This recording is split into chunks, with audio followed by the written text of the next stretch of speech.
Good. You see, I wasn't even on mute all that time. I could have say something real all the time. All this recording, shucks. This could be in the bloopers. I'm looking too bad in this show. Oi! I using Yohance products. So, you know. Nice. The paid barman thing. Yeah. Gotta recommend it. Shout it out. No. Big up your entrepreneurs. You have a vegan vibe thing too. It is like stuff on a weekend and stuff. Fire.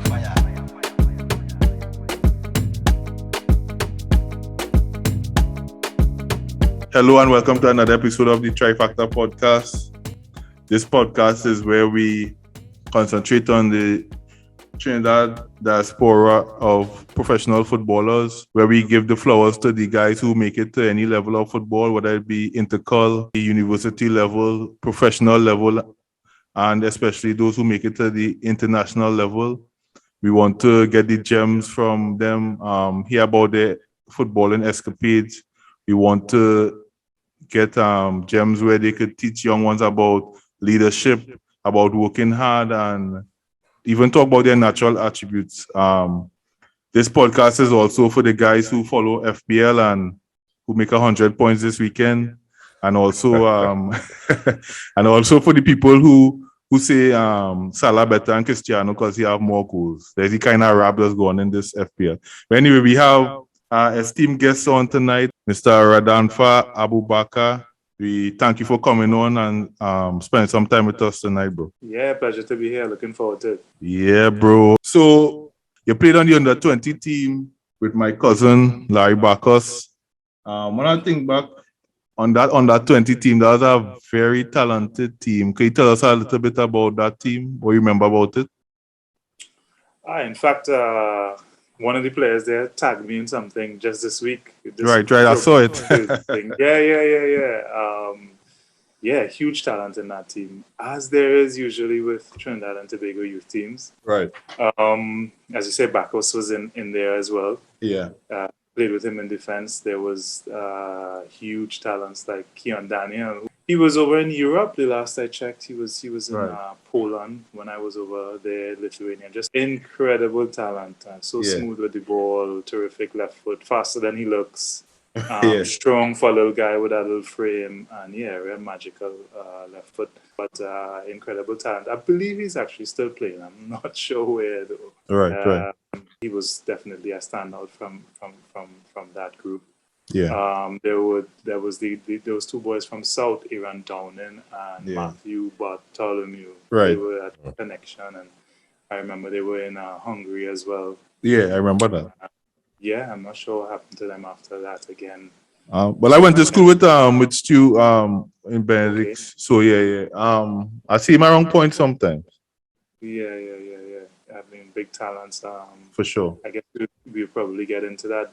You know, the hows and whys our talents. Boy, trust me. There's certainly no shortage of talent now. That's for sure. Right. Just having a. I mean, in terms of pumping resources into that team, I think that team was one of the teams I could remember that was more exposed. I'm not sure if it's because of the individual talent or because of the resources that was pumped into it. What do you think the country had so much affiliation with you guys? Why do you think that was?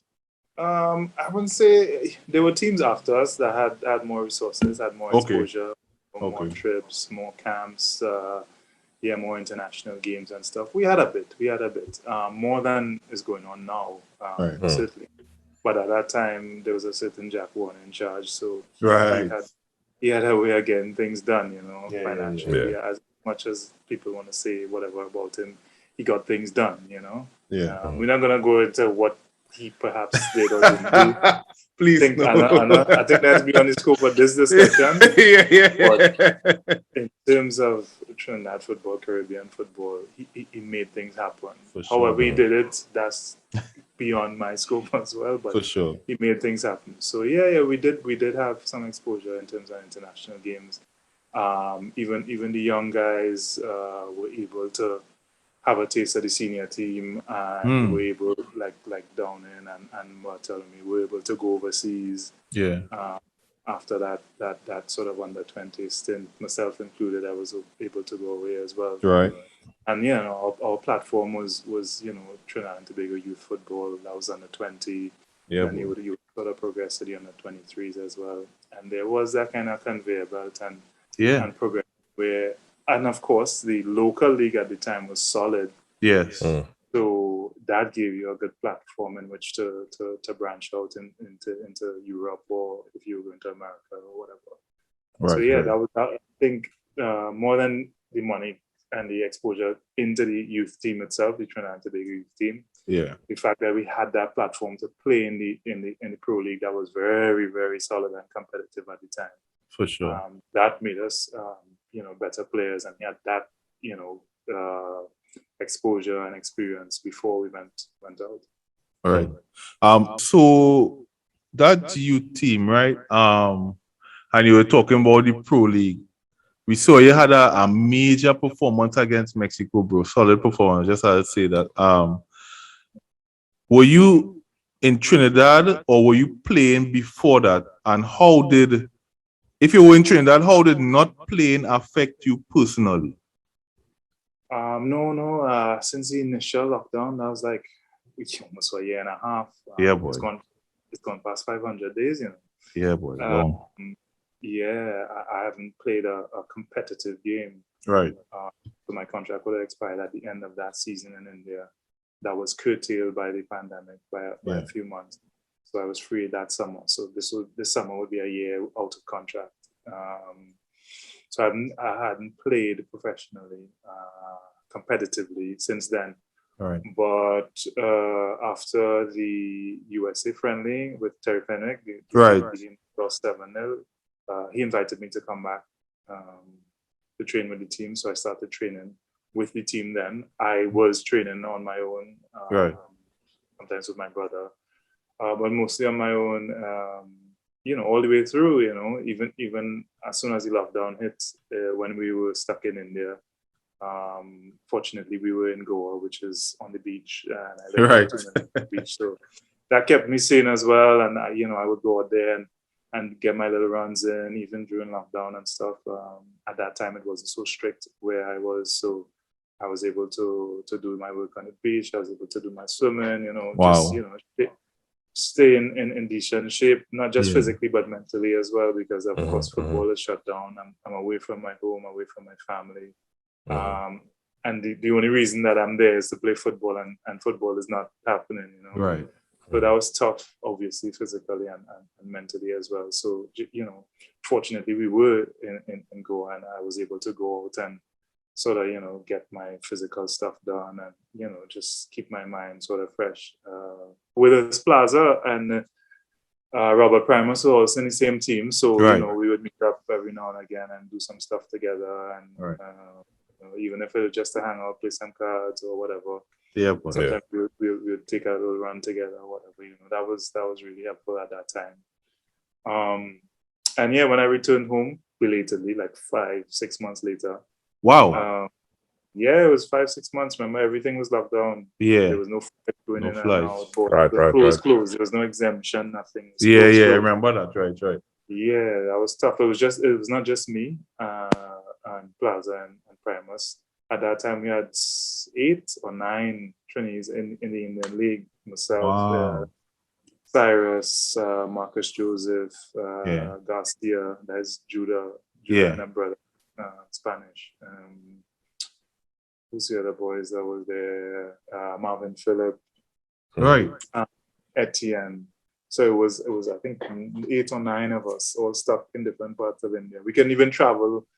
Say we were to one city and hang out there. We stuck wherever we were without football. So that was really tough. Right. Once they opened up for the exemption kind of policy, we tried to, as best as we can, to get home as soon as possible. We eventually did 6 months after the lockdown. Yeah. And when I returned, I kept on training by myself, staying in shape and whatnot. At that time, we would have started back up as in a senior team Right. under the coach Terry Fennick. And he, of course, invited all these, it was primarily young players early on. Yeah. And he had dozens of players in and out, having a look at them and whatever else. So they started training. Yeah, which is fine to have them have a look in. Yeah. But it was a lot of in and out, Okay. And it sort of whittled down, and he did eventually have a core of players, primarily young, but he did, it looked like, had to eventually return to the slightly more experienced senior guys with that quality. It's all well and good, to say we want to have young players and that, but if they're not of the quality, then what's the point? If you're 14 or if you're 40, I think you should still have a chance. Yeah, for sure. To play once you're producing, but he didn't invite me or every single player who came back from India. That entire list that I just gave. Right, I remember that. Yeah, he was invited to train, except me. Oh. I don't know if that was deliberate. I don't know if it was an oversight until after the USA friendly. Right. Of course, if the game he had, I sympathize a little bit with him because I think he felt like he had to take it because there was no other way to get a game at that time. Yeah. I think the US covered everything financially. Okay. Didn't know that. Yeah, I believe so. Because obviously there were those struggles with the TTFA / normalization committee, whatever it was. I really feel it for that team because I wear that kid to play Fet match, boy. There's a little alleged story behind that kit as well. We were out of contact with Joe Moff. Yeah, right. 2 years. It's sort of had to scramble and get a kid to go play that game. We were talking to Federico last week, and he was part of that, and he said it was very short notice. Yeah, because USA were meant to actually play Ecuador. On that day, but Ecuador had, I think, some visa problems, so they're like, "Oh, we're still in a game, and interesting. And that's kind of how we got that game. All right. And I'm sure Terry wanted to have a look at what he's been training. Right. For players in a real game scenario. That was a tough game to do that. Yeah. Especially the way he did it as well, because he put a lot of players to start who he didn't have a look at over that 6-month period leading up. Correct. And again, I sympathize with him a little bit because he would have wanted to have a look at those players who were didn't have the chance to. There were a lot of been his only chance. There were a lot of talks about YouTube and viewing on YouTube and things like that. It sounds bad. Again, it sounded very bad. It sounded bad, but if that's the situation now, we all sort of recruit and scout players. There's Y Scout and there's Instat, which is the same thing. You have a look at people on video. Yeah, sure. You have the resources or the facility to go personally and watch them play. So it came out and it sounds sort of bad, but it is what it is. When you put it like that, it doesn't sound as bad. You should have just say players, you should have just say he was scouting players. He was scouting. You should not say YouTube. He could give it a slightly better delivery. Right. But that was the reality of the situation. It was always a tough game to take those rookie players into. For sure. You saw what happened. You don't want to talk about that too much. Yeah. But after that, when they returned, that's when I got a call and invited me to come and train with the team again. Right. So that's how I returned to practice with a team, and that was February or something like that. Right. The mentality. Now, on it, just give the mentality behind not being picked at first and being called in. Now I know you are pro, but just for the younger ones who may start a sulk if they don't get a call up, or what's your mentality behind remaining ready and continuing to train on you? I always say that to those guys around me as well. You stay ready so you don't have to get ready. Right. So when I did get the call, it wasn't like, let me go and run 10 laps and see if I can, Yeah. I've been doing my thing on my own. I've been, keeping turning over, and just for my general health and wellness as well. I was keeping myself in decent shape. I'm still a pro. I still feel good physically. I still feel I can play a while longer. I have a huge appetite for the game, as big as I've ever had before. So that's not an issue. Fortunately, I have stayed away from major injuries recently. So I just kept myself in decent shape and ready for, the possibility of a call up for the national team. Or again, I was trying to get back overseas, right, to continue my playing career. I mean, obviously, football is still shut down now, so that's not an option to even keep over in the meantime, and that's a tragedy. Yeah, boy. So I kept doing my thing in hope of hopefully getting a contract overseas again. And it just so happened that the call back from the national team came before that. Right. So it's about making up your mind to continue to work towards what you want to achieve, and that for me was continuing to play at a decent level.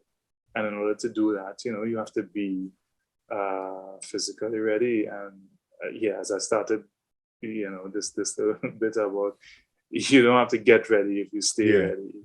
So for sure. that was the strategy. All right. So usually you'll say this is a start at the beginning. You try to do it chronological. You try to be chronological. The man gets stuck in the middle and he can't get out. So let me go back far as we'll say you usually go. So how you get started in the game, and then when you get started in the game, what was like the talent that you had and what you kind of wanted to be at that point in time, like a striker, a goalkeeper, like what? You better trust in my memory to go back that far. Yeah, you young man, you real young. I started as soon as I could walk, really, Right. Stuff. I had two older brothers, obviously, right. So I'm always running behind them, trying to imitate what they're doing. And obviously they were into football as well. Yeah. I played against your brothers, right? Some tall guys, boy. Yeah. We got strong genes. Some tall guys. Yeah. Everybody. So the first one I ended, he was a goalkeeper. Right. The other one played sort of midfield defense as well. So I wanted to be like the big one. I wanted to be a goalkeeper. Okay. And we would play these games all the time, home in our living rooms, whatever, kicking anything, teddy bears, sister. Tennis ball, everything. Yeah. We would make a post out of the couch and put the like a sheet for the net and we would get creative. We would go out on like the balcony area and we would put squeezy. I hope my mom doesn't see this. We used to put squeezy and when it rains, we used to put the squeezy. Not on terrazzo. Yes, exactly. No. Yes. And the name of the game was actually referee. So you're gonna play the ball off the wall into you, and the other guy is coming at you with a skate tackle. And you're trying to get out of the way, and you're screaming referee all the time. That was the game. Let me just ask. Who taught her that? Which brother taught her that? I don't know. I don't know the idea, but we couldn't have enough of that. Oh my God. That was, I guess. That was our best game. That was the game. Already say boy, you're in the front of it. That's our best game. That's our best game. As he comes in, Radanfah Zwade, the third guy in Trifactor. Good night. I needed to be here now. The last time that I care, I see fella here, the them get away with real plenty. So they get away with all that. He gave me real plenty, I find. I want you to know. I know come out of class. The KRC guy? KRC man. KRC man is Tevin. Let's see. Tevin, let's see. Yeah, I know come out of class. I get 3 hours of KRC man. I don't know what it is. I have to be here. You have another hour at least, so buckle up and enjoy. I don't prime myself because like you have any time? You have any the best night out or whatever? you see what I mean? You see what I mean? You see what I mean? I know it when I was trying to Collective. delay. You dizzy time of your life. Mr. Abu Bakr, continue, please. Carry on. Sade, relax yourself now, buddy. Man, tell us about referee, boy. No, I wouldn't recommend referee to anybody. That's a real best game. Nah, so you're just getting bleed and avoiding bleed, but why is it on a balcony though? I don't like that. Because that would deter us. Not like on the edge. Yeah, exactly. That's what that part song is scary. That is what really just bring out the best of you. When you realize this is what I avoid. Yeah. You can't go and hide. So you're too excited. You're too excited about this game. Outside of the referee game, we grew up through obviously Jamata Muslimin. That's the community I grew up in as well. Mm-hmm. And we would have all these social events, and we'd have our sports days and whatever. And we had a really tight knit community there. And we would play together and hone our skills together. The big kids with the small kids, and it would all be mixed up. Right. I bet you didn't know this one. Freetown Collective, Mohammed Moakil, he grew up with us as well. So he was part of that. Yeah. Okay. He was part of the referee game too, or no? No, not part of that game. We had another game that he was included in. We used to play, I remember, with a little small basketball. We used to call it Scudetto because we was obsessed with Italian football. Wow. Yeah. The original Ronaldo. Yeah. And we used to be 2v2. It used to be him and the three of us, So hard sweat. In the garage area, Bosto, because it's bumpy, Yeah. And it's a toenail and So that's how I sort of grew up, and developed my love for the game and everything. We advanced to Savannah League with Trendsetter Hawks, so Coach Dada, legendary Coach Dada, in the Savannah League. Yeah, so many players went through there. So Kerwin Harders, Gemot, and Theo Ball, Conrad Smith, Devon Modest. There were some huge talents went through his hands as well. He's done so much incredible community work as well, because a lot of his players and talents come from around that area, town, East Dry Riverside, Right. Boy who plays, where is he? Salvador now? Bibo is from under Dada's wing as well. Jamal Williams. Right.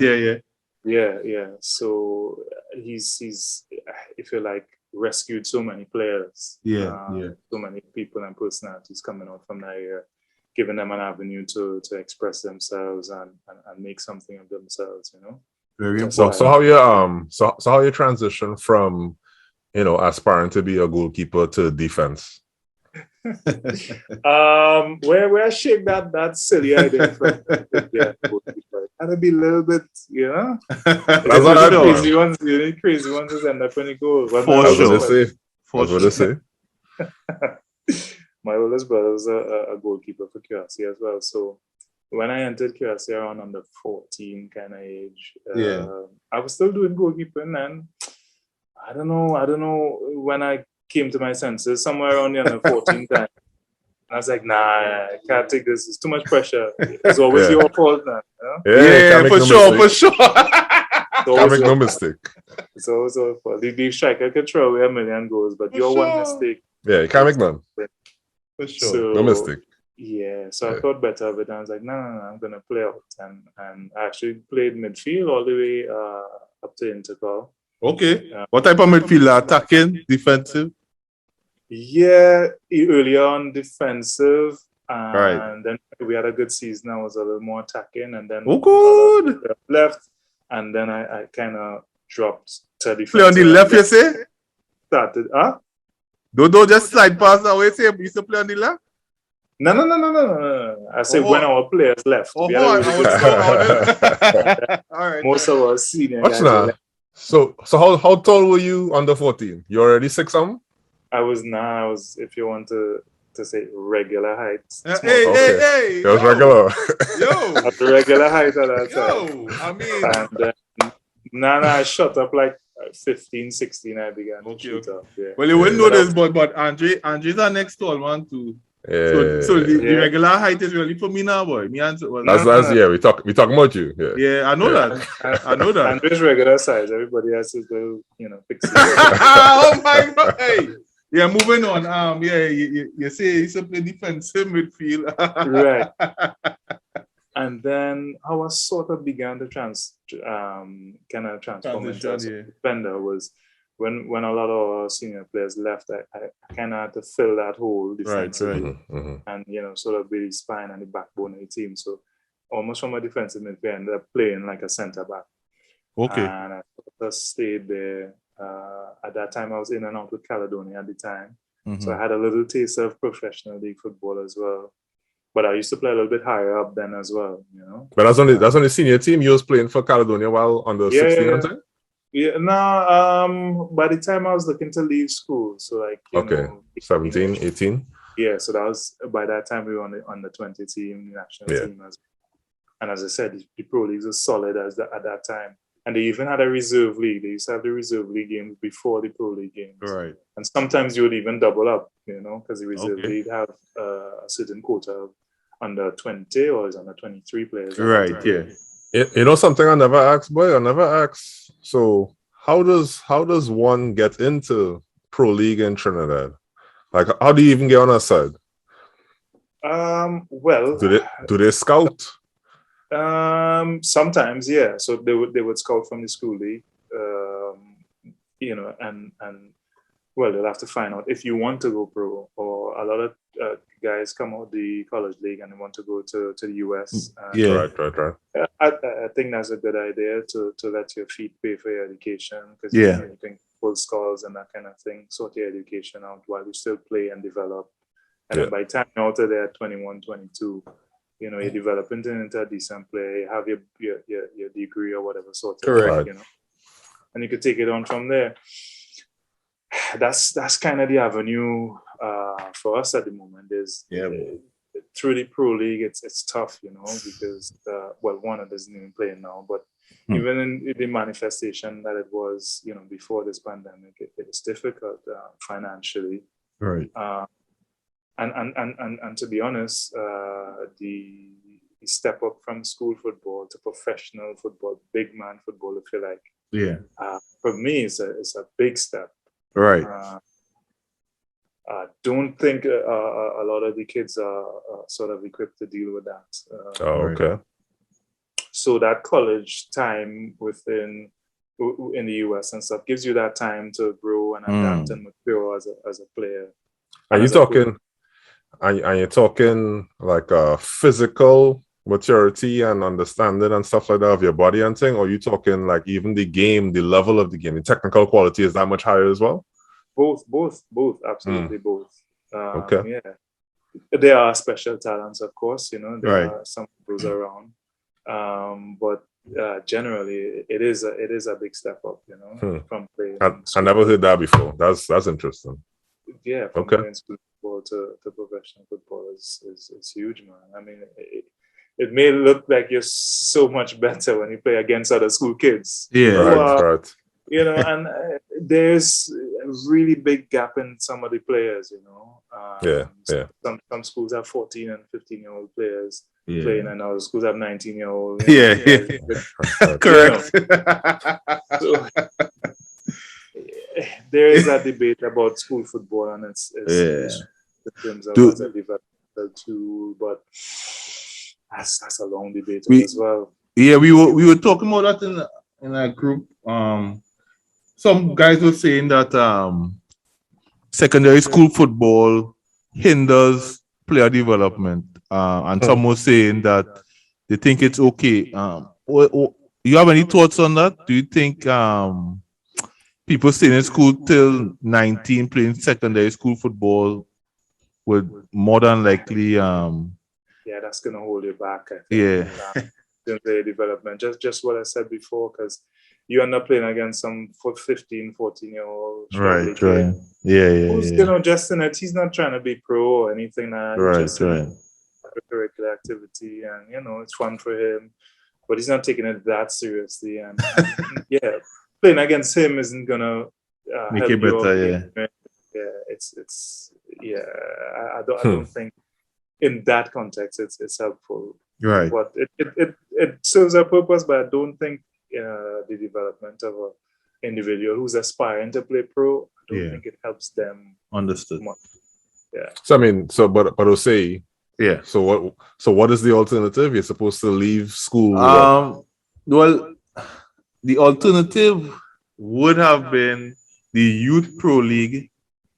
Like Radanfah was saying, it had the youth part that you're playing against guys who trying to go pro at your age level, right? Yeah.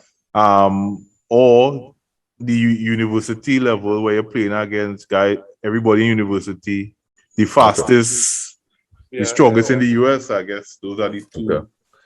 Yeah, and guys who, showing some sort of seriousness towards football as well. And at the very least, they'll be at your age. Yeah.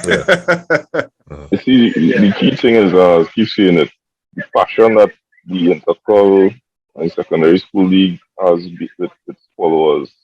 Yeah. Is what we need to emulate. That's the allure of it. That's the draw. For sure.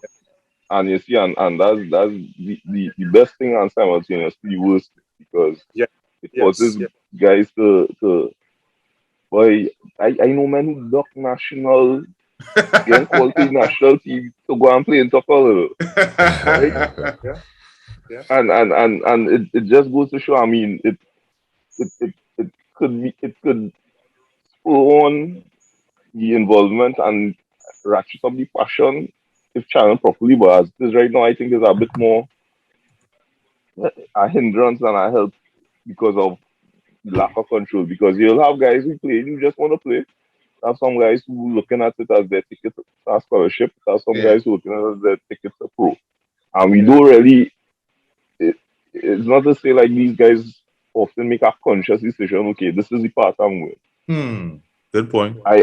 They just like somebody come. Where you going on? Well, boy, all right, I'll come and play pro. Or it's not that they have a fixed plan early, like maybe about 13, 14, to say, all right, this is the path I'm going to, so we could streamline them accordingly. I don't know if that would make sense. You could give your thoughts on that. Yeah, I mean that depends on the individual, as you say, what they actually want to do. But like you mentioned before, the allure of the crowd and the passion they get from the fans and that kind of thing has a big pull. But that ends up sometimes masking the quality or lack of quality that is actually on display, All right. So there's a lot of, I feel like patriotism and everybody wants their school to win and the old boys and former students, and there's that big rivalry and that kind of thing. And there are some quality games and there are some quality teams. They do a lot of recruiting in the school as well. That's been happening. For sure. Yeah. But I did win a North Intercall, by the way. Ooh. Yeah, I remember that year. We had a big rivalry with St. Anthony's at the time. We were back and forth with them. Right. Yeah. Who were some of the stand-up players on your team beside yourself? There was Aldo Hope. He was he was lightning and tricky, innovative. Right. Radanfah. Yeah. Simba Aberdeen. I mean, he could go down the entire squad. So we had Michaela Y. I think he still plays with Queen's Park. Okay. Jason Devonish. Yeah, I remember Devonish. Yeah. And why Devonish? We had the Rudders. We had about 5 Rudders. So we had a couple on the team at that time. Yeah. Yeah, we had a real decent team, man, not bad at all. And in the goal was Stoneholder. Stone was our big keeper, boy. How much of that man were recruited, boy? To go where? To QRC. Not many. You sure? Nah, not plenty of them. So, Radanfah, let me continue with the. So you talk about the multiple tracks in terms of trying to be pro. Yeah. I mean, looking at your biography, looking it up and saying, it looks like you did kind of both. You did play pro in Trinidad kind of early, but then you also went abroad, right? Yeah. So how did the abroad happen despite playing in the Pro League in Trinidad as well? That could happen. As I said, the Pro League was strong then, so even our teams that would go to the CONCACAF competitions, we were competitive. I remember that time Pro League was good. Yeah, I remember beating that Jamaican United, and we us going toe to toe with those Mexican teams, especially at home. Yeah, I remember that. I remember that. Yeah. So it delayed Clyde Leon was part of those teams, and yeah, Hector, boy, for real. and Borlog, and they had a few Brazilians then, and they had Ulja, and they had bro. And Siabra. The Pro League was really had a good level. It was a good level back then, yeah, definitely. So for me, around Cali at that time, I was playing against players like that, and getting that exposure. We had good players as well. Of course, Denzel played with us, who went to the World Cup. Right. Theobald, Conrad Smith, who played national football as well. Yes. Harvey Dermot, Abdullah Phillips, Stefan David, all these guys who've had caps for the national team. And we had some good international players as well. Jamal Shabazz at that time had his link with Guyana. Right. And he used to bring some good and some not so good Guyanese players. But he did bring some good, solid quality players as well that lifted the standard of the league. Right. Which helped their football eventually. And I mean, obviously they were able to beat us in a World Cup qualifier as well. But we ain't gonna talk about that. Talk about that. But yeah, at that time the league was solid. So one, you'd have the actual exposure, and you would have played with those quality players and get that experience. So you are easily able to make that step up from going abroad. And the league and the teams and obviously the players would have that respect from teams abroad as well. Right. So there were teams with a decent brand, for example, W Connection, had a decent brand, even overseas. Kenwood played for them for a short time. Okay. But even him carried that brand further than just the Caribbean as well, Joe Public was a solid team at that time. Yeah. Well, so when you heard of a player coming from Trinidad, there wasn't anything to scoff at, Right. And of course, we had a good few players in Europe at the time, all those people who eventually played in the World Cup 2006. Who flew that flag? I mean, you look around now, and there's a handful of players we have. Right. It's a lot different now, Yeah. That brand has really kind of faltered, and it's very difficult now to get out of here to make that move to abroad, to Europe or even to the US. Yeah. I mean, it might be a little bit easier in the US, but you might have to settle for the USL, not even the MLS, because general they don't respect the Caribbean players, Wow. And we haven't helped ourselves in recent years. We plummeted down the FIFA rankings and all the rest of it. So Trinidad players are a difficult sell at the moment. That's hard to hear. Yeah, it is a huge tragedy, but we have to kind of before we could walk and run definitely and drag our football back to a decent, respectable standard. I think we've started to do that. But back to my little Pro League, kind of jump to the outside. My dad influenced me to get the school thing sorted before getting into the professional football. So after that big on education. So. I went along with my brother to Kingston University in London. Right. I did my business degree there. He did law. And so the deal with him was, you get that sorted out and then you're free to, you can run on the ball as much as you want after that, Right. But, get that in your locker because, of course, football career is finite. Yeah. Things could go wrong, injuries. Sometimes you simply don't make it. Yeah. The chances of you going pro and having a longevity in a career is actually less than that's for sure. And it's all well and good to aspire, but you have to sort of deal with the realities of everything sometimes, you know. And it doesn't always work out. So, you know, that was his foresight to sort that out before. I mean, but I was determined to go pro, you know, and be a professional footballer. So after that 3 years, I was actually out there at the time. When we would have summer holidays, I would actually come back, and the summer holidays could be 2.5 months, even 3 months. And I would play, you know, professionally. I would play with Caledonia and that period as well. And sometimes they would be under 20 tournaments at that time, and I'll be able to play in those as well, you know. Okay.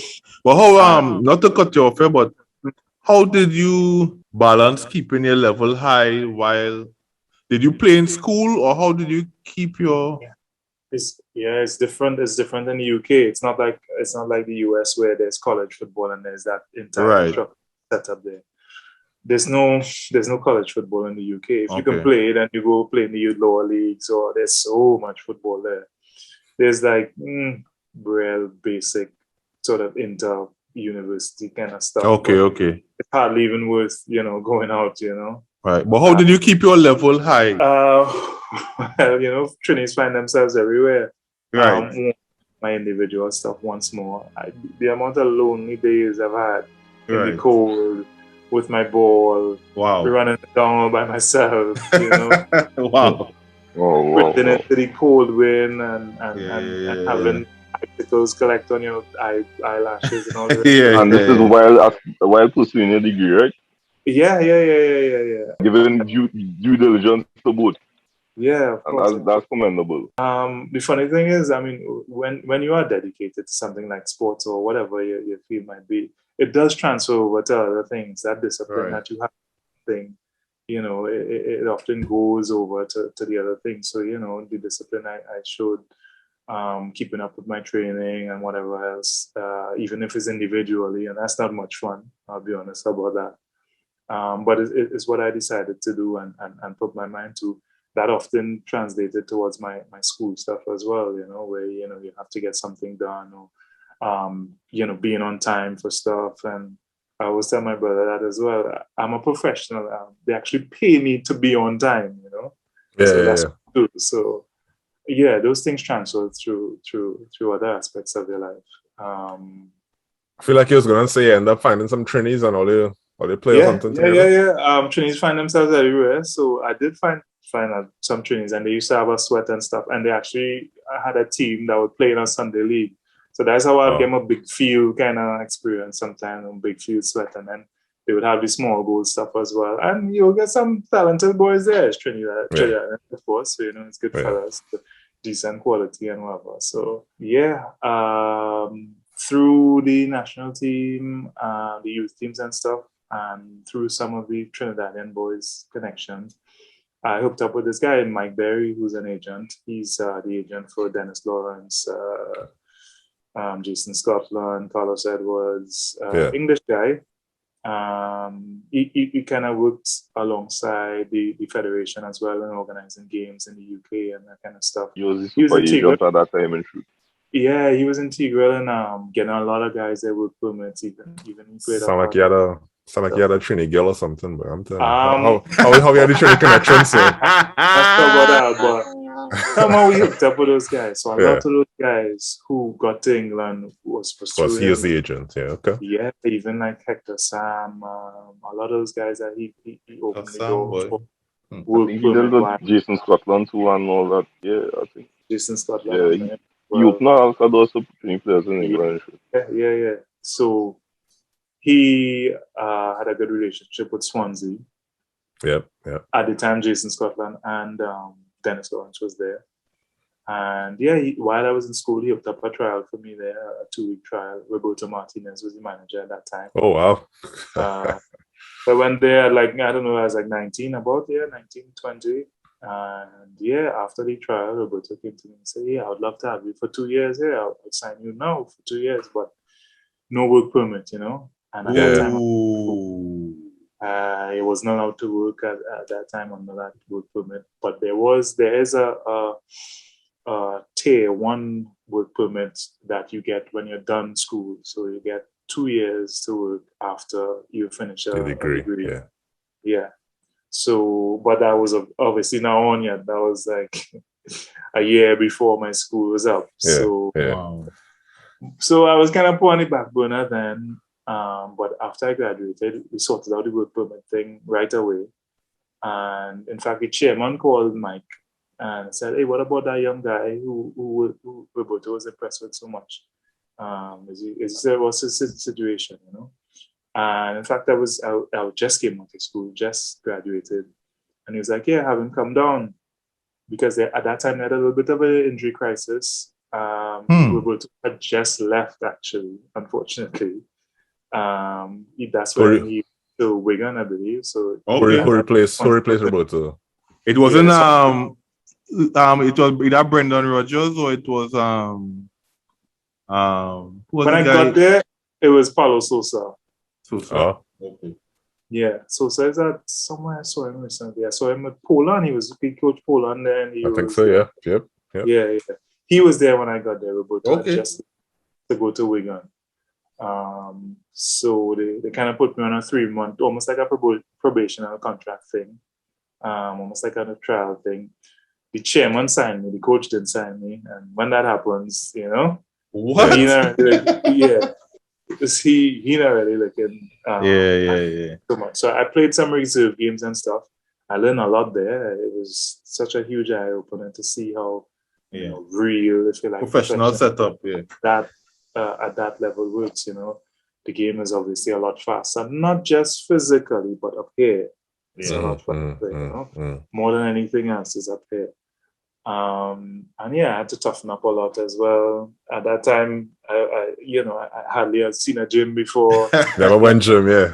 No, I don't have no gym and that kind of thing. I think that's every training experience when they go abroad. It's just always go gym. I didn't even know. Oh, where? Where do you feel? You know, you just feel like busting when you sweat now, you know? Right. So, I learned a lot at that little time there. I didn't get the 3-month thing renewed after that. Yeah. I ended up returning home to Joe Public at that time. They were going to play in the CONCACAF Champions League, so I thought that was a good opportunity to get that exposure as well. Mm-hmm. So I went for that. Unfortunately, just before we left, I broke my foot. Ooh. So felt on that, and it was not just a broken foot, but it was a stress fracture. Mm-hmm. So that meant I had to be out for like 9 to heal. Yeah, exactly. Much harder to heal. Every time you think it's healed, how much? 9 months I missed. So that set me back big time in terms of obviously time. At that time, I was probably getting to 21. I had just made my senior debut by that time, had I? No, not yet. So I remember watching, that was 2005, 2006. I remember watching the World Cup in a cast because that was the time I was sort of recovering from that.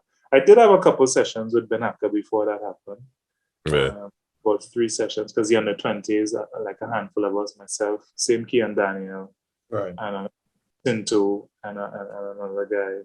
Tinto boy.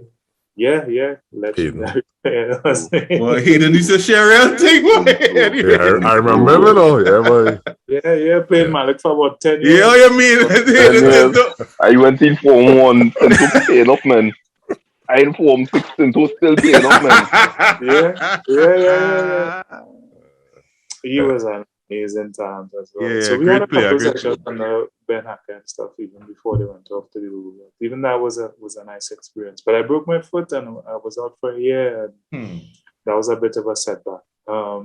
After that, through Mike again, he organized for me to go to Belgium in a second division team.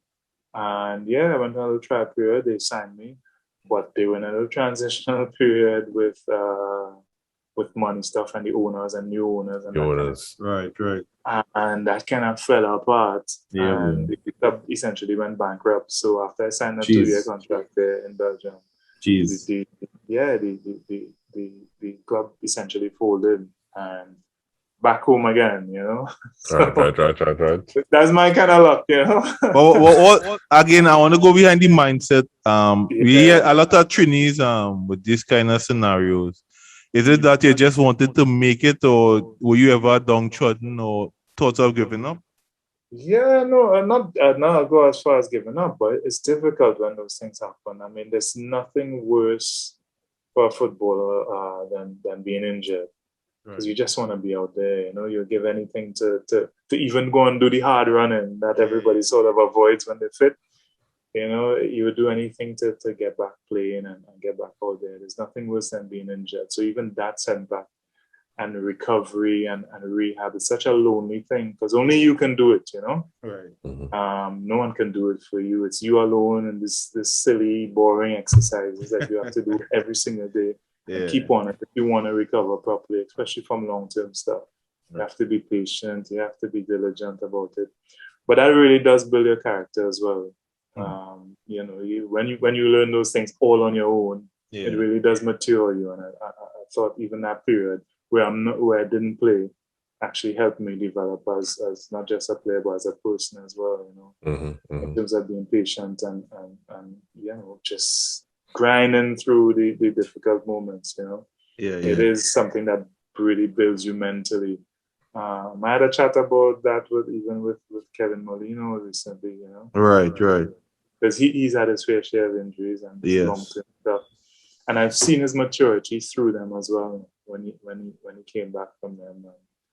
I'm not saying he would not have matured outside of the injury, but I'm sure that had something to do with it as well, you know. Yeah. So just my luck. Let me ask this, Radanfah. As you said, just your luck. I mean, well, most setbacks tend to have the same effect of kind of stagnating you, right? Did you like evolve in terms of your outlook or your approach to it? Because, like, you know, some people keep saying, well, oh, don't worry, better days are coming. Yeah. But eventually, you know, you start to wonder if that rhetoric really is something that you should believe in. Did you use the same style of motivation throughout all your setbacks, or did you evolve it or adapt it based on the situation? I don't know, they were all different situations, but I think you could operate on the same maxims, which is, you know, just be patient and perseverant, you know, be sure of what you're doing. Jonathan Glenn had something written once that really stuck with me. It was, the harder I work, the luckier I get, you know. Right. I don't necessarily believe in luck, because Yeah. I think you sort of make your own luck. Jerry Moore, the Caledonia coach, always used to say, luck is preparation meeting opportunity. Correct. Right. So if something comes your way and you're not prepared for it, then no, I'm not unlucky. No, you wasn't ready for it. You didn't prepare yourself for it. So you can never grasp it when it kind of comes to you, you know.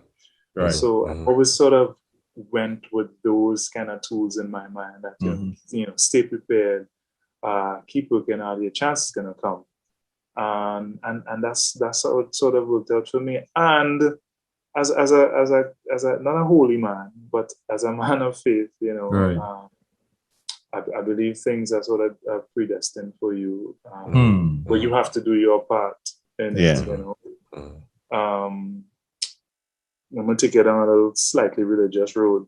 So, in the opening chapter of our holy book, we ask for guidance, right? And we ask God Almighty to help us. But the form of help is in Arabic, of course. The Arabic language is so rich that there's several dozens of words for help. But this particular word, istiana, it actually means, I'll use an example to better explain what this help means. So I get a flat and I'm at the side of the road and I recline my chair, lie back, and I look for someone passing and say, hey, come and fix my car. That's not the kind. Right. The help that Istiana is I get a flat, I'm at the side of the road, I'm jacking it up, and then I see somebody and I say, hey, come and give me a hand, and he helps me and we change the tire and we do it together. So I'm already doing my part. Right. So that's the help we ask of God every single day. You know? Yeah, so makes sense. You're doing your part. Then God those who have themselves. That kind of thing. So yeah, that's how I've sort of operated through those difficult times, you know, those setbacks, whether it be injury, whether it be the club falling, whether it be you get dropped, because it happens all the time, that you get left out or you're on the bench or whatever the case is. But that's not a reason for you to just throw your hands up in the air and say, "Woe is me," and I'm done with that. You put your hand on and you prepare yourself for your next opportunity. For the next.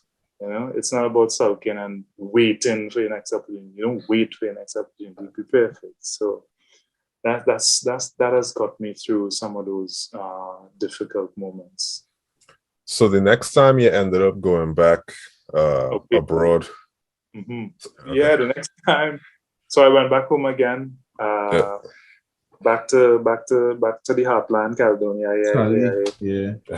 Back to Cali. We won some stuff. We won the FA Cup and that kind of thing down here. We qualified for the Champions League. We won the CFU Club Championship. But I saw that. Yeah, Kean Daniel was in that team as well. Denzel, Conrad Smith, Walter Moore from Guyana. We had a really good team. This other guy and this guy was there as well. Charles Pollard. He's a guy who looked up. He was a monster for us. I think he played at just about every Pro League team as well, bar Police and Army. I think if he could have joined the defense force, he would have as well. But such an outstanding player and such an incredible attitude for the game. Right. I learned a lot in those times under Jamal Shabazz and Jerry Moore, and under those types of players. It was a really good family atmosphere, and they really looked out for you in that club. Next time away would have been same Jamal Shabazz. He got an opportunity to send a few of us to Kazakhstan. Right. That time, the only thing I knew about Kazakhstan was Borat. I kind of surprised to hear you say that. It was funny because Borat was kind of new at that time, and I loved the movie, and I thought it was hilarious. How ironic it was! I'm actually heading to Borat land, right after that. So yeah, myself, Walter Moore, and it was meant to be Jamal Gay, right? But he had something else lined up in Belgium, and he kind of delayed going with us. He eventually got there, but the team already decided who they would go with. So, or else he would have been there with me. I ended up signing with Walter in Kazakhstan. That was a hell of an experience as well. Just obviously culture shock. The weather. What's the weather like? I have no idea what the weather. Kazakhstan is geographically stuck in between Russia to the north and China to the south. So it's right in between there. So it gets cold, man. The winters are long and it probably so it actually runs a summer season, so it can't play through the winter. So it starts like Aprilish, May, and it ends by November. So there's nothing happening in December. It's completely frozen over. We're talking about mountain snow and that kind of thing. Even the preseason that happens in February, January, everything happens in Turkey. What? Turkey, or they go to Dubai. So they go to the south of Turkey, Antalya. There's a huge setup down there for teams. A lot of teams go down there for the winter break. So, a lot of those Eastern European teams would go down there. So I even met Kalim Highland down there. And a lot of teams go for Kalim Highland down there when he was at Genk. I met Robert Primus over there. He was at Aktobe, one of the bigger clubs over there as well. So that's something interesting I wanted to ask about. So like I noticed that a lot of Trini players end up in like Eastern Europe or Eastern Asia. How does that happen? How does that happen so frequently? It happens more now than before, obviously. Okay. And I think that's a product of, once again, us losing our brand a little bit in terms of and in terms of the UK not able to get a work permit because correct with the rules. It used to be even top 70 your country has to be. Now it's top 50. Oh, understood. Then you have to have 70% of your country's competitive caps for the preceding 2 years. So wow. Wait, is that new rules with Brexit, or that's like just no? That's all it was. Always was. So it has two thresholds. You have to be active, or you have to be like a talent that showing promise but need the exposure. Yeah. And it become more strict, definitely. Yeah. And it was easier slightly to get in earlier. So like pre our World Cup experience, where we had, I would say, a couple dozen or more, it was slightly easier. And we were higher up the rankings once again. We had a Trini brand. Yeah. So yeah, it's just tougher. We don't get the benefits of the doubt. If you have a Brazilian passport, then a lot of us would have benefited from that. But if you watch a Brazilian passport, not the Brazilian player, they watch a Brazilian passport and then watch your passport. And you always give them the or European or something. Right. Trust me, they're not necessarily better than you. Not more talented. Nothing, but they will get the nod, But is there a network of agents and stuff like that based on having previous success in placing Trini players, they're interested in Trini players and they reach out and stuff like that, or? That happens sometimes. I don't think that's happened with me, but it does help when you go somewhere and you do well. Because the next Trini guy, because Trini is not as popular as a European or Brazilian, for example. Like, there was a Trini guy in this league once upon a time. If they say he's crap, then that was you get one shot. Look against representing the country at all sports. Yeah, I even had a chat with those guys about that as well. You're not just representing yourself; you're opening doors for other people as well. Wow! Yeah. So I think, for example, when Willis Plaza went to India, he did really well, and that opened doors for a lot of us. Because when they hear Trini now, hey, Willis Plaza, so now you get that benefit of the doubt, because Plaza did so well down there, and it could work the other way as well, So you could end up, spoiling it for somebody else who wants to come through that door. Wow. Kazakhstan. We could have an entire podcast about Kazakhstan. Well, they say it didn't go that way for you. They say it didn't go that way for you. So how did you end up in Kazakhstan, India? Like how you end up? The whole catalog, it worked well for me in Kazakhstan because Primus was there before. That was after the under-20 World Cup. They went to the World Cup and stuff. He went there after in October, which was a solid club there, and he did well there. So that helped us, get in there as well, or at least ride the wave of his goodwill and his good performances there. Right. If you're talking about thereafter, there's the whole list. There's Lithuania, there's Estonia, there's Denmark. I've been around. I'm watching the list right there. I saw that too. I've been around. What's the languages in all these places? You had to learn different languages, or you had translator, and like what was that like? We had a translator early on in Kazakhstan because it was five of us foreigners that more or less spoke English. A guy from El Salvador, one from Gambia, one from Senegal. We all talk English more or less.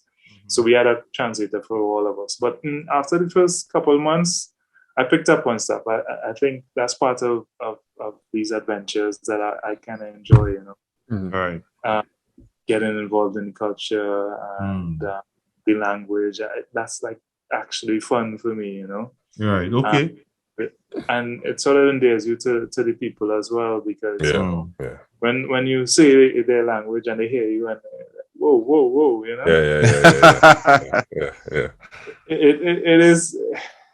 It is fun for me and it's part of the experience to to get involved in that kind of thing. Obviously, it gives you some independence as well, because now I could go out alone by myself and communicate. I know when the tax man is trying to rob me, and that kind of anywhere you go around the world, they try to rob you. And it's easier if they recognize you're a foreigner. For sure. And you don't know the language. Just like the geography, they're sort of mixed with, they kind of look Russian, kind of look Chinese. Some have seriously, okay. Primarily Caucasian type color thing. Yeah. So anybody with a bit of a tan is something really, really strange for them. It feels they're like a kind of stuck in time, like 20 years earlier, you know. So for example, like the guy from Senegal and Gambia, they're like darker, you know. And they were always a huge attraction wherever they went, you know. Like people walking up, touching them or something? Yeah, there was one. There was an old lady who just walked up to the Senegal guy, and she pulled his skin, and she's like, my God. Krashivi. So Krashivi is beautiful, you know, and it's so beautiful, you know. Wow. It's crazy, man. I tell you, we can talk about Kazakhstan for about 6 hours without stopping. How long were you there, and was it a overall positive experience? It sounds like it. Yeah, it was 1 season ended up being. There's a story behind that as well. But overall, I can't say anything. Well, yeah, I guess you can. But overall, the experience for me, anywhere I've been, is positive. You usually try to forget anything bad that's happened and just, you know, kind of class it as experience, you know, learning experiences anyway. But yeah, for the most part, I enjoyed everywhere I've been. There's something special about everywhere I've been. It's hard to even choose, like, you know, a favorite, if you like. Yeah. Unfortunately, I was only there for 1 year. I was meant to resign, but some shady, dodgy business with the agent. Oh boy. Meant that came kind of tumbling down. But yeah, it's a fascinating place, man. Well, since I left, the capital actually changed. So all these things I like to follow up on and kind of, you know, keep abreast of. Was it peaceful, or was it like? Yeah. It's a Muslim country as well. Right. Believe it or not. Another fun fact: anything with Stan at the end. Yeah. So Pakistan, Kazakhstan, Turkmenistan. Stan means the land of. Okay. So Kazakhstan is the land of the Kazakhs. And they are primarily nomadic people who are very proud of who they are, and, you know. And they're generally quite friendly. They're just curious because honestly, they've never seen people like us, you know. Yeah. Especially in the more rural areas, you know. Okay. Yeah. And when I was there, that could have been how many years? 7, 8 years ago. The internet didn't explode as yet. So if I go back there, it might be different now. We have TikTokers and this nonsense. For sure. But back then, you know, there wasn't that huge social media stuff, and so when they saw you in person, it was something really kind of jarring for them. You know, like you would go to the grocery and they would follow you around the aisles and just, you know, just observing you, you know, just out of curiosity. It wasn't anything. It wasn't kind of racist or anything like that about it. It was just pure curiosity. That would feel very weird. It was very awkward. Would be weird. Yeah. Especially a generally kind of, you know, private and reserved guy like me. I don't at all, you know. So but if one of them were to kind of just get enough courage to like, motion a photo, can I have a picture with you? Right. Cool, you're stuck there for a while. So they just keep coming and everybody wants a photo with you. There with your especially a man of your bags in your hand. Too, eh? Yeah. You're standing there with your grocery bags in your hand trembling, and it's just pictures. Yeah, so I started going out with my hood and everything. And, had to wear gloves and thing, had to hide everything. Yeah. Long sleeve hood. Yeah. Especially in the winter. It got all right because they run the league through the summer primarily. So start of the season is really cold. and the end of the season starts to get cold again. But generally, it's okay. Could get really hot in the summer as well. It's a big place. It's the 9th biggest country in the world. Oh wow! Oh wow! Is that biggest in terms of area or in terms of population? No, area. The population is relatively small. It's a lot of just not wasteland but desert kind of thing. It's huge. So every game you have to fly to. Okay. Yeah. I don't jump on a bus unless I want to drive 20 hours or something. Wait, all right. I didn't know it was so big. It's huge, man. It's Have a look at it afterwards. It's big, man. I was saying about the capital that just changed. The president, who's been president for a while, Nur Sultan. They actually made a new capital, Astana. It was originally Almaty, and then they just built it out of the dust, out of the snow. This new capital, Astana, and then he renamed it his name. Wait, now Astana was the biggest football club from Champions League. Oh, that's where they're from. Yep. Okay. Yep. Right. They have a real nice indoor stadium there. So it's actually it must be indoor again. So. Yeah. But yeah, if you again, I encourage you to Google that city. It looks like something from out of Star Wars. It's sort of speed architecture. It's incredible what they built in the middle of nowhere. Right. Yeah, look up that Astana thing. / Nur Sultan. I don't know if they're gonna rename the team as well now. We'll see. They might have to. Yeah, they might. So yeah, that's wow. Kazakhstan, a very, very small nutshell. There's so much to be told about there. But yeah, fascinating experience. That was my first full season abroad. Right. And yeah, it was a good one. I was voted I think the 4th best defender in the league. Right. Awesome. But for my first time in a full season away. It was good. It was eye opening, It sounds great. Playing in that kind of weather for the entire season as well. I remember our first game was, again, this place was still thawing out. Right. First game was -17, man. Oh, Celsius. Yeah. Nah, bro. And before the opening game of the season, they play the anthem, and there's a long version and there's a short version. Guess which version they decided to play? long. 17 degrees, and the wind is blowing. It feels like your ears is just gonna rip off, Yeah. Horrible. But once you get moving, I can't say it's not that bad because it is bad, but it's bad. It's worse. Once you get moving, it's okay, man. You can't be a lazy player in that cold. You know when you get hit with that ball in that cold? Whoa. Any contact, foot contact, man stamp on your toe, everything. Good. That's the end of that toenail there. Yeah, it's horrible. So a lot of growing up, man. A lot of growing up out there. I learned a lot on now he's like a brother to me, Walter Moore. He's in Finland now. We grew up a lot together in that time, and we went through some experiences there. They are out there sometimes you don't get paid on time. So far away from home. 11 hours time difference from your family in Trinidad. It's a huge shift. The weather, the food is not what you're used to. How was the food? Basic. Right. Okay. Especially early on when they had us in a hotel.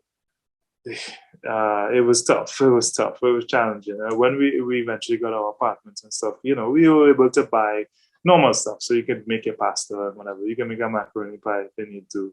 Okay.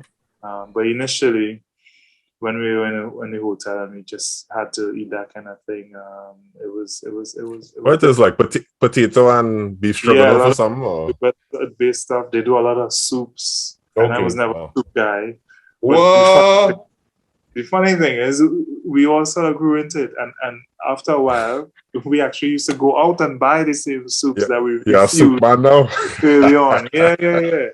So that's another part of it, and that's something I would tell Walt all the time, and I would tell guys who aspiring to go out, Yeah. one of the biggest qualities and traits you can go with is your ability to adapt. Not yet just your ability, your willingness to adapt. Right. It's not going to be like home. You're not going to go outside and it's 30 degrees every single day. Yeah. You know, you can't go to Maracas and get a big contract. It's not going to happen. Right. It's going to be cold. It's going to be uncomfortable. It's going to be different. But, you know, your willingness and ability to adapt and, you know, and be open about it, that would help you big time. That would help you settle and you know, not assimilate necessarily. My dad always used to say, you can mix, but don't mix up, you know? So there's nothing wrong with getting it everybody and messing around in some of their games and their banter and stuff. But yeah, just don't get carried away, you know? Right. So that was an important part. I still have friends there, I have a couple of guys there who I still talk to. I would message every now and again. Right. And I've made, you know, lifelong friends all around the world through that, you know, just immersing yourself in their culture and not being afraid to be part of their stuff. So I see you've been to Lithuania and then Denmark, Estonia, back to Lithuania. Can you give us some lessons that you learned that some young pro could glean from you? A bit of what I mentioned before about, you know, being patient and resilient, you know. Correct, yeah. Again, not trying to thrust anything holy on anybody, but relationship with God is having that strong foundation, you know, faith and believe that things are always working for your best anyway. Right. You know, the challenges that are in front of you. A lot of it sort of just molds you into the person and the player sometimes that you need to be. And through all the twists and turns that my career has taken, every time I look back, it was so exact how everything happened. And I wouldn't be in this position today if exactly that didn't happen. Exactly this didn't happen. Or, you know, it just wouldn't happen, you know. So you're reminded of those things every day, that, you know, the things that you prayed for, you know, 1 year ago, that's exactly what you have now and you're living it now. So it's really humbling when you look back and you take stock of those things and, you know, just grateful for it, really. I heard Jerome Richards saying it recently on a little interview. He said being a professional athlete, it's lonely sometimes. Right. You can't eat how you want. You can't go out how you want. If you want to play at a top level, if you want to play consistently, you can't live like that. It is lonely because you're usually the odd one out while everybody's going out. Hey, I gotta take my rest, you know. I'm training in the morning. Everybody's going KFC, and you're like, I'll take the salad, or I just have to take the corn or the cold stuff. Lord, that is a trial. Yeah. Say, calm down now.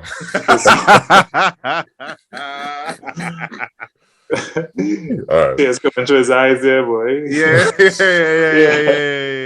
You touch a sore spot for me. But that's part and parcel of it, you know. So it's about, you decide that you want to be a professional, but that has to be exclusive. What you do and how you think and how you shape your lifestyle. You can't have it both ways, because your on-field stuff is gonna suffer as a result of your off-field stuff, you know. I tell these boys all the time around the national team, your body keeps count, you know. You know, in terms of if you sleep late, if you don't eat well, for sure, your body's always gonna keep count, especially when I like that one, and I'll get a quotable from you today. I like your body keeps count. I never hear that one. Write that down there. So especially when you get older, especially when you pass 30 or you know, you can't eat how you want. You don't recover as quickly. So you got to do your warming up properly. You got to do your warming down properly. You have to take care of yourself more. You have to make sure you get to the gym, do your little prehab stuff. Yeah. Fellas, this past weekend I kicked ball. I went shooting practice, I just shooting by myself for the first time in however long. And it feel after I shoot for an hour and a half, I didn't stretch anything properly. I end up feeling like if I run a 5K. Like real mashup. Andre, you just started shoot yourself. You want to pull something. Yeah. You look for that. I know Trinidadians will like to warm up after a certain age. That coming in that tin, you gain all kind of rub in your foot. Nah. I'm in tune with that reality. Your body it's not the same. It's not the same. And that doesn't mean you can't play. You just have to prepare yourself differently and much better and take care of yourself a lot more. If you want to get some longevity out of your career and stay at that level. Otherwise, you're gonna fade away really, really quickly. That's a great point. Youngsters. Your body keeps scores, man. Your body keeps score all the time. For sure. But the way you're saying you're playing limited and you're talking about taking care of your body. The game against Mexico wasn't a normal game, but we'll go before that because that was a high intensity game, whole game, right? Yeah, that was good. But before that, right? Just in terms of preparation for the Gold Cup, what was that training camp like? It had the transition from Terry to Angus. What was that training camp like? Well, Terry always likes it physical. Right. That's been his style, since he got here, dealing with Javate 20 odd years ago. Right. So you would have legs, you would make sure you're physically in shapes. Right. My personal opinion, sometimes it was a bit too much, so you didn't have enough time to recover. Right. Or maybe that's me whining, I don't know. But sometimes I thought the players weren't fresh enough, when game time could sort of roll around. Right. So we would kind of be short on a yard or not sharp enough and that kind of thing.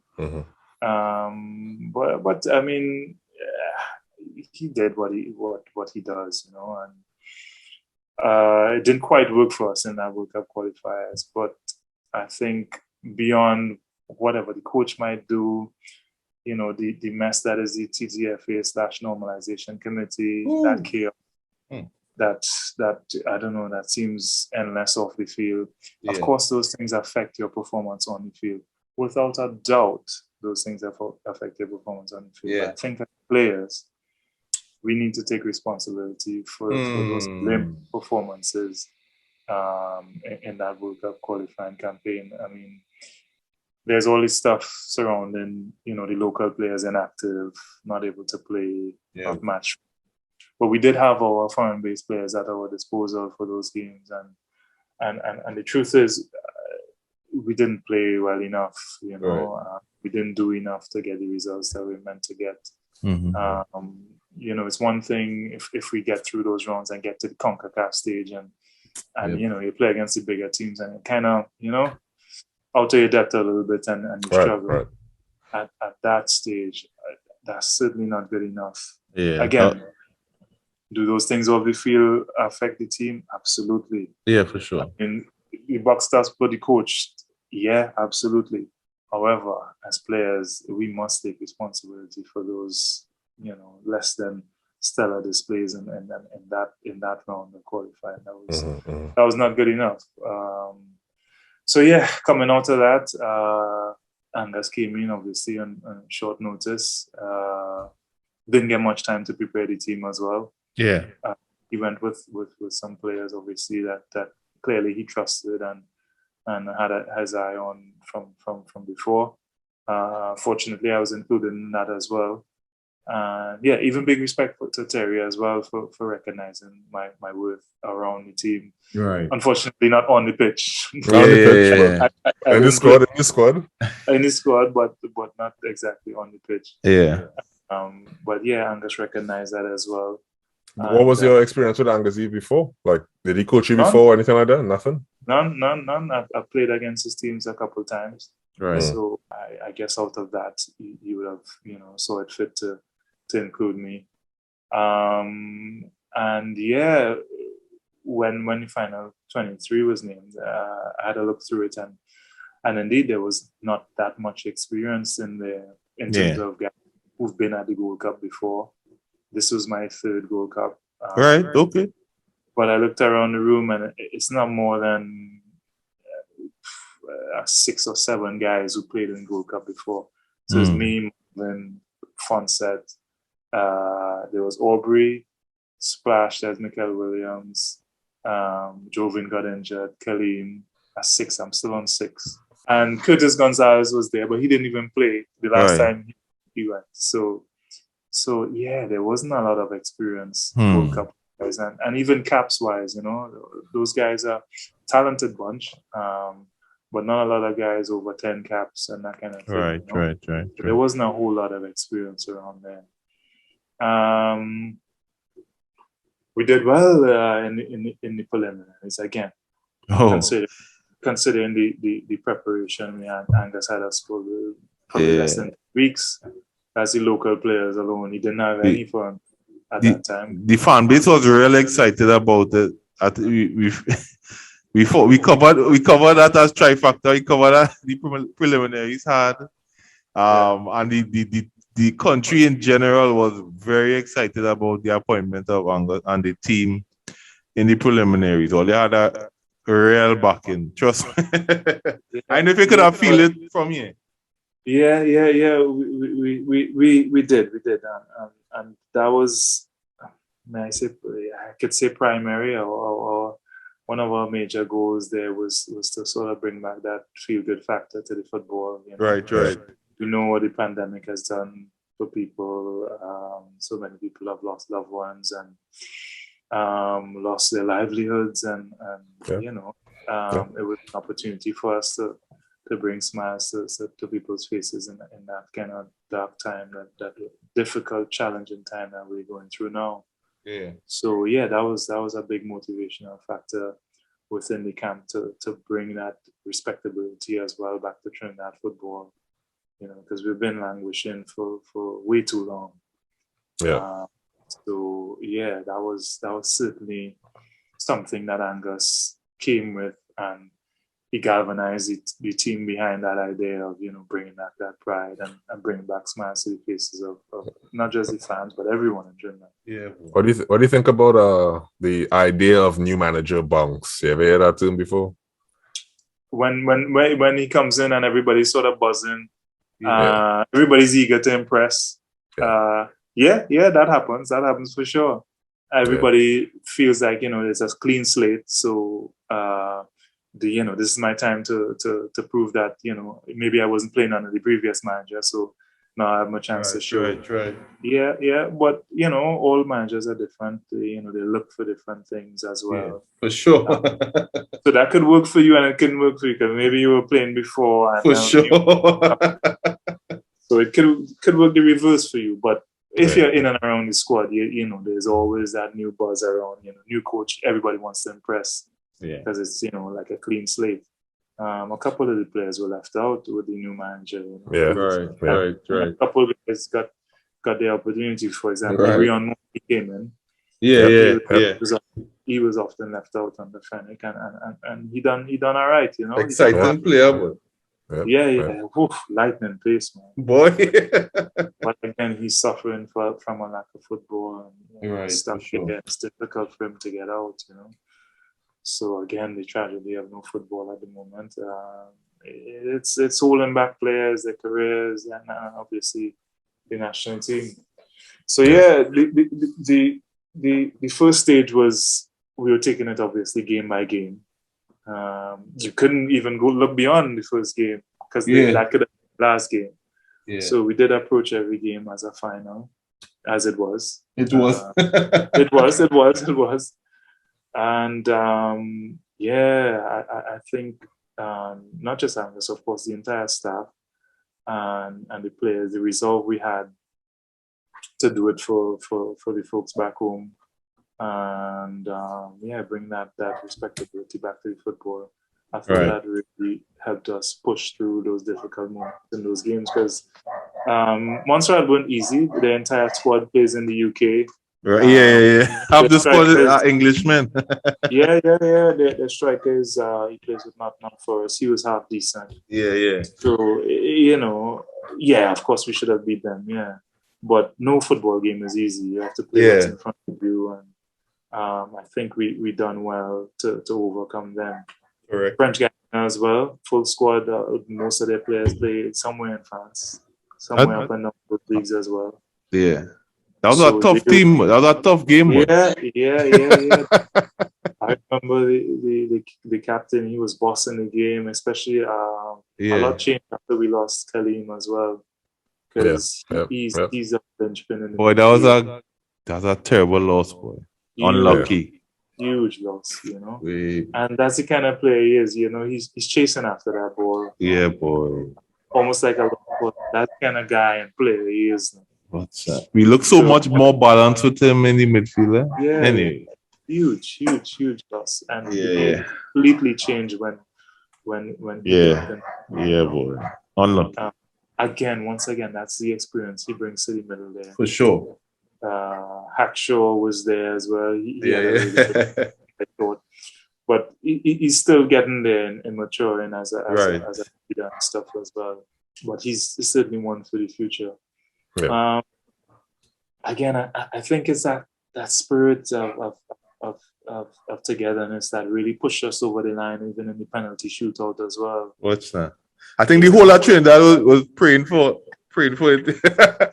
Yeah. So that was euphoria. That's one of the highlights of my career. Even though I didn't play, just that feeling and to share that with everybody.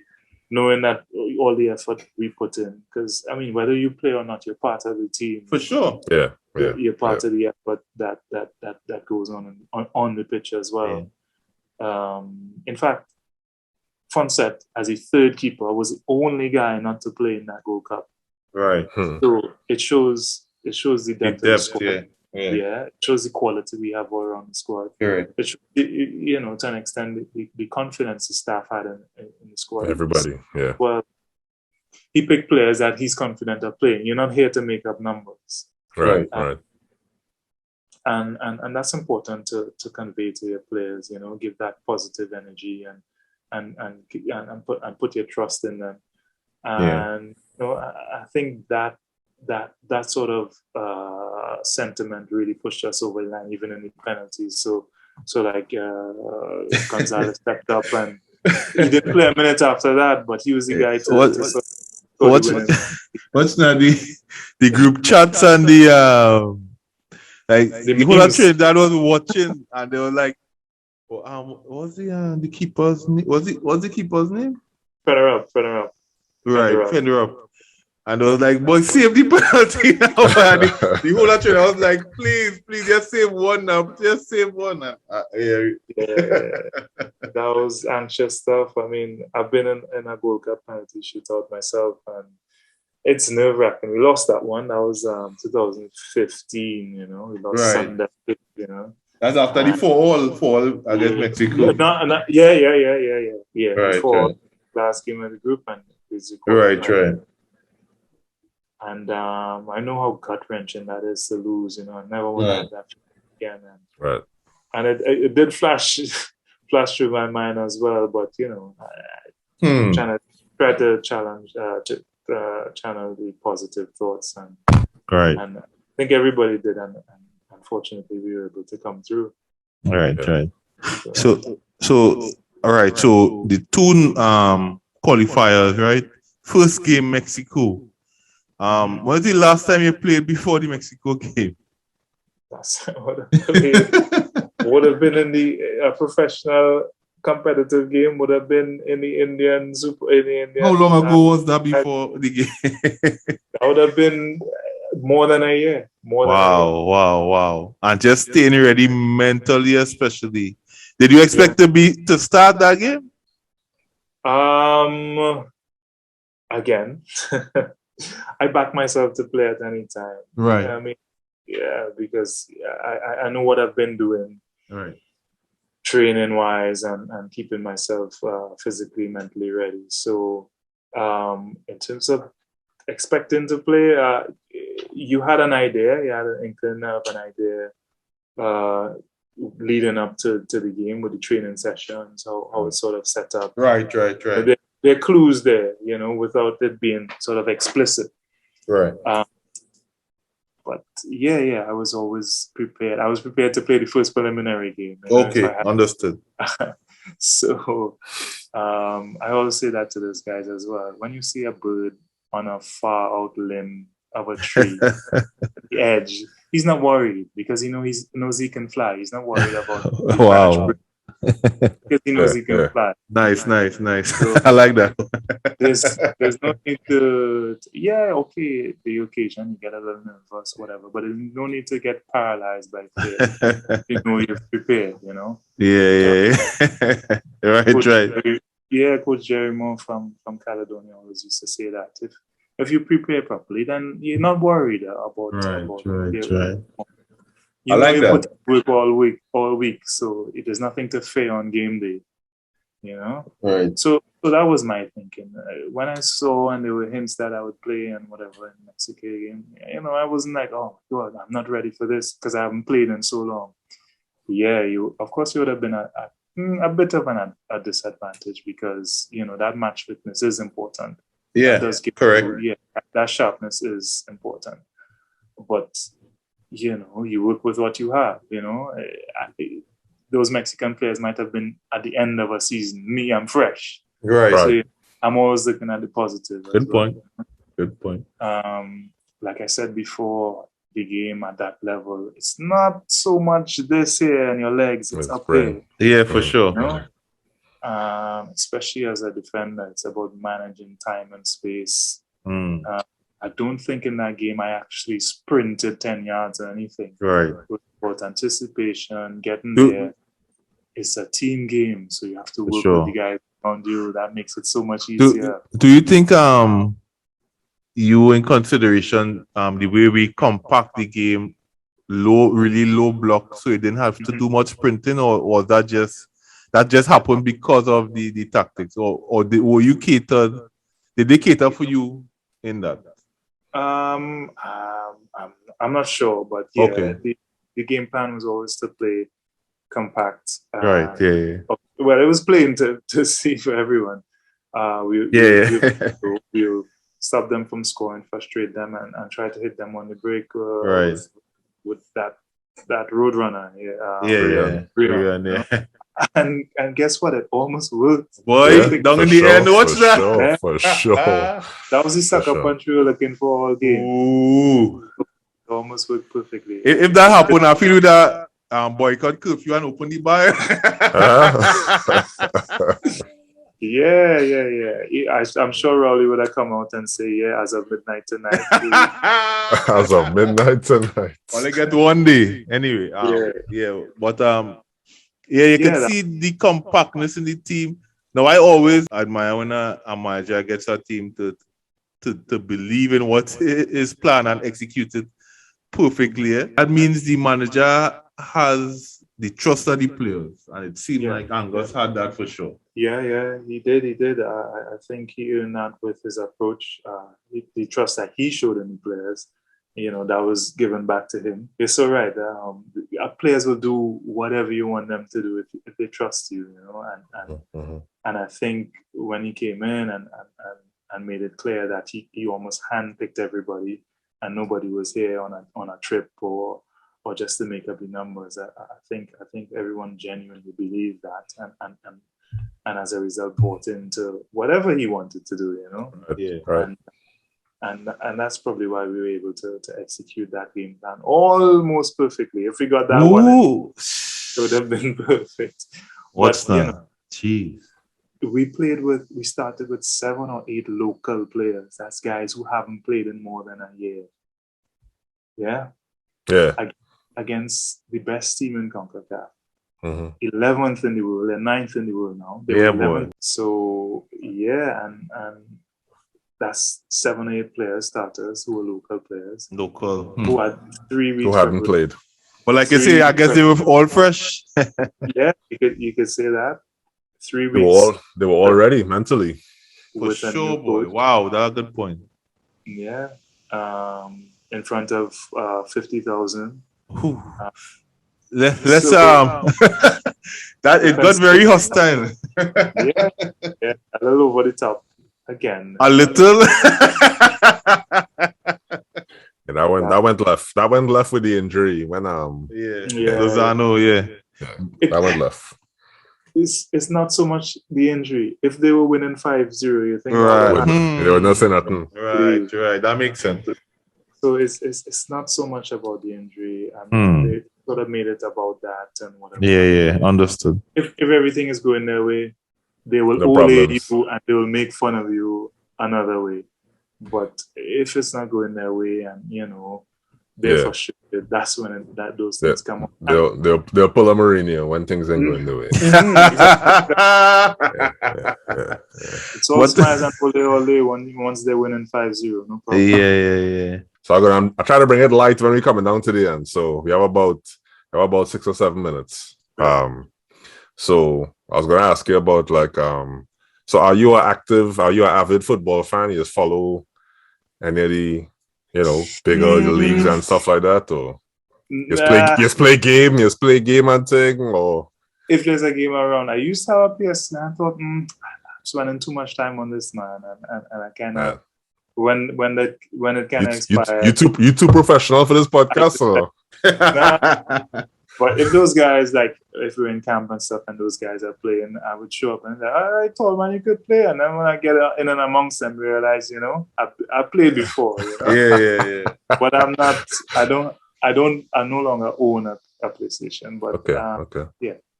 In terms of following teams and leagues and stuff, I mean, everybody watches the Premier League, of course. Yeah. Who are you following? I like German football, man. German football. Yeah, I'm a Bayern fan. Bayern is an advantage thing, though. Nah. Bayern is buy everybody from the... Okay, but who doesn't do that? That's just capitalism for you. Speaking about Bayern, any players you looked up to in particular? What was it? As we're on Bayern, yeah, sure. I love Lucio. Okay. Yeah. Great player. Yeah. A little bit unorthodox, tall, a little bit like me, but very. But I think he was a wild man like Lucio, though. He's a wild. Lucio was aggressive. Yeah, but a real warrior, for sure. A real leader. For sure. So yeah, Chiellini, of course. Okay. Yeah. Those guys who showed that two very aggressive guys. Imagine a partnership with Chiellini and Lucio, and I don't know play forward there. That's too much, man. That's great, role model. So in all your travels and stuff like that, who is tough question, but who's the most talented player you play with? Raw talent. Well, I played with Latifi, yeah. Really get much better than that. For sure. Easy question, Andre. Apparently, it's an easy question. Yeah. But a distant second would probably be Tinto, man. Tinto. Yeah. Oh yeah. Wow. He's not real talented, boy. Yeah, he's only the guy. Only guy to keep it rapid fire. If you could, I know you're positive and thing, but if you could redo anything in your football career or get a next chance at what moment would that be? That'll probably be early on, maybe at Swansea and stuff. Right. But yeah, again, like you said, I wouldn't really change much. But I know that. That put me exactly where I am. But if I could have grasped that opportunity at that time, I mean, who knows where I could have been at the moment. But this is what it is. The flip side to that is your best moment in football. No, it's hard to say that. Hard to say. That's the hard one. Every time I walk out for the national team, it's probably the best moment. Right. Just that red, white, and black, and knowing that I'm representing my family who support me through everything, and knowing that they're proud of what I'm doing. That's always the best moments. During the anthem, I don't really participate in the anthem, but I get some quiet time to just get inside myself and say a prayer and think about my family and that kind of thing. That those moments for me are certainly the best times for me in my career. Okay. On the pitch, there have been some decent moments. I've scored a couple goals for the senior team. Right. I saw the one you put up with the free kick in the under 20, boy. That's a kind of free kick, boy. That was a classic. That one's still in the locker, but I think that's.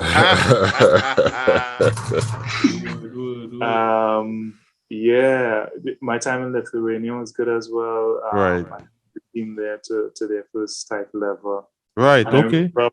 When I got there, about a month in, so I started to get friendly with the guys, and we were walking upstairs for a video session, and on the wall of the halls and stuff, there are pictures of teams that they won a couple of cup competitions, but never the league. And then they have some past teams and stuff. And I tapped a guy on the shoulder and said, "Hey, we're gonna be up here, man. We're gonna win this league." Wow. And he was there for like 3 or 4 years at the club. No, Rafa, that's not gonna happen. You watch, and that was like a month in because I saw the potential in the team, and that's the kind of guy I am. I go out every game thinking I can win, Right. And sure enough, I came back to him at the end of the season and said, "Where in this world do you want us to go? Where?" Pick the spot. We were the first team to win the league. We played Europa League qualifiers that year. Serious? That was a really cool experience as well. Just to see that level and measure yourself against that was incredible. That's high. That's a high level. We kind of got the better side of the draw where we didn't get the household names. So in the draw, there was Galatasaray, AC Milan. Right. We avoided those names, fortunately, if you like. Yeah. We got names like Shakhtar Solidgos from Belarus, solid team. We got. We eventually went out to Ludogorets. That's Yeah. They beat Barca at time or give them a hard time. They usually make group stage for sure. Yeah, exactly. Champions League group stage. At that time they were in Europa League. So right. You should see the setup there, man. You should see the stadium, the training facilities, top class. When we played against them, they had 13 Brazilians in their squad. So Radanfah, bro, I don't want to cut you off, but I want to tell you thank you before the minute done. So from the Trifactor podcast, bro, we should thank you for coming on, sharing this gem, sharing your story with us, inspiring, educating, and all that. And just we haven't scratched the surface. I'll be really sure to do this again. If you give us a chance, about 20 times, don't start it. Anyway, but we really appreciate it, bro. Hope you had a good time, and we really appreciate you. All right. I hope to be back on, man. Thanks for having me. Sounds good. All right, man. Pleasure. It was a pleasure. Fire.